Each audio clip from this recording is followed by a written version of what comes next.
অসহায় মানুষ আর আমার মাধ্যমে কোনো তফাৎ আছে? কোনো তফাৎ নেই।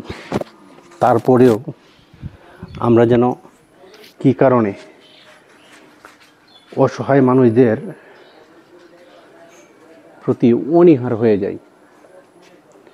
একজন ব্যক্তি এসে আপনাকে বলল আমাকে 100 টাকা দাও, তখনই বোঝা যাচ্ছে যেন মাথায় বোঝা পড়ে গেছে। মনে হচ্ছে যেন সে কোটি টাকা চেয়ে ফেলছে আপনার কাছে। একবার ভেবে চিন্তা করে দেখেন, আমার মাধ্যমে অসহায় মানুষদের মাধ্যমে আমি তুলনা দিয়েছি, অতএব আপনার মাধ্যমে আর অসহায় মানুষের মাধ্যমে কোনো তফাৎ আছে নাকি? তফাৎ নেই।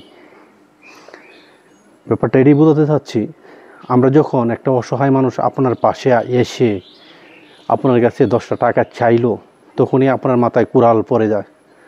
হ্যাঁ, মনে হয় যেন বিশাল কিছু চেয়ে ফেলছে।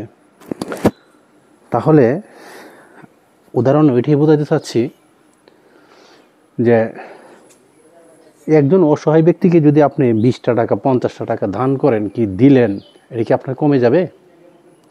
অবশ্যই কমবে না। যদি না কমে থাকে তাহলে সেই ব্যক্তিটাকে আপনি 50টা টাকা 100 টাকা দিলে সমস্যাটা কোথায়? একজন অসহায় ব্যক্তি যখন আপনার কাছে এসে আপনার দুয়ারে দাঁড়াবে, সে কিন্তু এক বুক যন্ত্রণা, অতএব আবদার, দুইটা নিয়েই কিন্তু আপনার দুয়ারে এসে দাঁড়াবে। তার এমন একটা আবদার নিয়ে দাঁড়াবে যে আবদারটা আপনি সামান্য, আর আসবে যখন, সে তো মনে করেন যে পাহাড় সমতুল্য নিয়ে আসবে, তার মনের কাছে একটা পাহাড় সমতুল্য একটা আবদার নিয়ে আসবে, কিন্তু আসলেই কিন্তু না, অল্প অল্প টাকার জন্য সে আসে। কেমন টাকা? 200, 100, 300 টাকা। এটা কোনো আবদার হলো? তাতেও আমরা মন মেজাজ কঠিনভাবেই খারাপ করে দিই 100 টাকা দিতে। ভাই, আমার মাধ্যমে অসহায় মানুষদের মাধ্যমে, আপনার মাধ্যমে অসহায় মানুষদের মাধ্যমে কোনো তফাৎ নেই। মারা যাওয়ার পর দুজনেরই কিন্তু 3.5 হাতি যাবে। তাহলে তাদের প্রতি আমরা অনীহা না হয়ে মানবিক হওয়ার চেষ্টা করি সবসময়।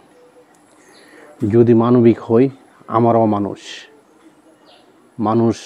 মানুষের জন্যে যদি একটু আবেগ দিয়ে একটা অসহায় মানুষের দিকে চেয়ে দেখি, তাহলে কিন্তু বোঝা যায় যে পৃথিবীটা কতটুকু কঠিন। তারপর আমরা বুঝি না বুঝে একটা অসহায় ব্যক্তিকে আমরা বলি কি, এখন টাকা নেই, মাফ করে দাও।